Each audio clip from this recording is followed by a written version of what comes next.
The executives of the pagan Roman Empire, at the request and suit of a young Jew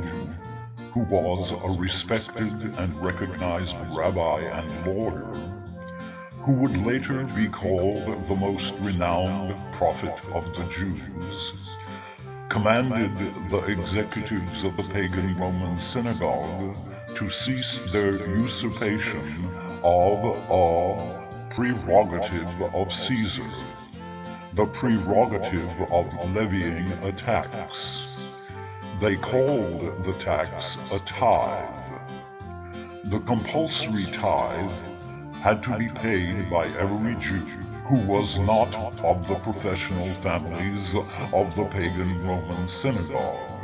the majority of the pagan Roman Jews, every one except those born heirs to the professional titles of the executives of the pagan Roman synagogue, the majority of those called Jews who were excluded from the economy of the executives of the pagan Roman synagogue, the impoverished majority of Jews. They had no silver, gold, sheep, or goats to pay the tax, the tithe, and so their inherited family debt with interest, usury, constantly increased, amounting to perpetual slavery. The decree of the executives of the pagan Roman Empire also abolished the debt and the slavery, effectively casting the money handlers, advocates of the philosophy of mammon, from the temple, reducing their windfall incomes and their ability to extort the labor and servitude of the common working-class Jews. This really riled them. So they, who taught that God is a wrathful, vengeful, jealously vain, bloodthirsty, homophobic, homosexual, misogynist, racist, male, humanoid demon that had chosen them as its instruments of death and destruction, see the book of Joshua, and that rewarded them with the spoils of war as gifts for serving as such instruments, and that punished them with long and great suffering, early deaths, and genocide if they did not do their best to exterminate all Gentiles. See the book of Joshua, and take their possessions, the spoils of war. Sued the executives of the pagan Roman Empire to kill the young prophet and lawyer for his blasphemy of saying that God is a loving and forgiving Father. The executives of the pagan Roman Empire laughed at them and dismissed their suit. The pagan Romans had hundreds or perhaps even thousands of concepts of God, and saw nothing wrong with allowing people to believe whatever they could believe, as long as they believed that Caesar was the emperor and that the Roman Empire was the legitimate government. The executives of the pagan Roman synagogue, being well-read and experienced lawyers and teachers, expected this attitude of the executives of the pagan Roman Empire, and had another argument to present. The young prophet and lawyer had not only committed blasphemy, he had committed treason by saying that God wanted everyone to join together as equal people, men, women, boys, girls, Jews and Gentiles, equals socially and economically,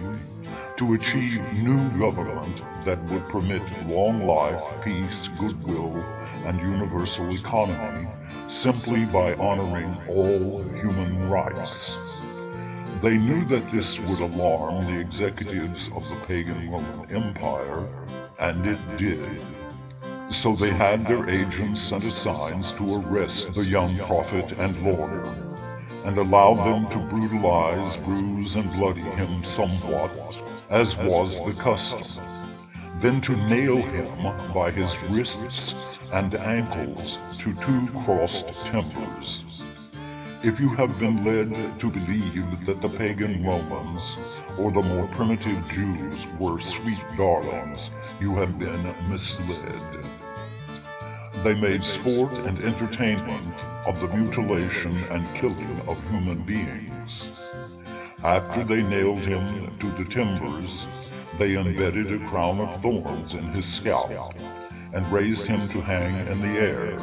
naked, filthy, bloody, and bruised, to suffocate of his own weight, to cry out of his agony, to rant and rave, weep, mumble, slobber, and slur, and to vomit, urinate, and defecate on himself, as passers-by spat at him, mocked, scorned, ridiculed, mimicked, and laughed at him, called him pejorative names, king of the despised and hated violent, brutal, primitive Jews, a demon so vile and dreadful that other demons fled from him, the demon son of the wrathful, vicious, unforgiving demon god of the Jews, the demon god itself incarnate, a magician, sorcerer, who raised the dead, cured the incurable, walked on the surface of the sea, calmed the seas and storms with magic words and gestures, blasphemer and traitor, as they pelted him with garbage, dirt, rocks, sticks, urine, spit, and defecation, and offered him vinegar to drink, then left him to die, to rot hanging, for the buzzards, scavengers, and seekers of souvenirs to pick and peck at his rotting flesh and scattered bones. As he was dying, he prayed that the executives of the pagan Roman Empire and pagan Roman synagogue be forgiven. In vain. The freed Jews, seeing what the executives of the pagan Roman synagogue were willing to do to this young man, who advocated peace, goodwill, universal economy, equality, freedom for all, and honor for human rights, abandoned the executives of the pagan Roman synagogue and the pagan Roman synagogue as well, and integrated into the common Roman population. Those executives and their families, and many in the scope of the once wealthy and powerful social economic intercourse, clinging to the ideas, beliefs, rules, regulations, and ways of their primitive savage antecedents 1,500 years before them, unable to adjust their psychological and physical attributes to endure the changes in their new social and economic intercourse, in one generation, the innocent with the guilty ceased to exist, of genocide, genetic extinction, and their institution crumbled to dust and rubble. Of course, others picked up their pieces, assumed their roles, ideas, and habits, and even laid claim, falsely, to the expired, null, and void titles and institutional charter of Pharaoh Hebrew Amenhotep Aton and his lovely wife and widow, Pharaoh Hebrew Amenhotep Nefertiti, whose youngest son, Shem-Ankh-Ere, auxiliary life power, supported a live current, Prince Living Waters, Moses, age 16, killed his older brother, age 18, Tutankhamen, all living law. They, in their primitive savage state, 3,500 years ago, had already deified the murderous, illegitimatized son and slandered these benevolent, honorable, beloved people, whom they claimed falsely as genetic ancestors to emulate,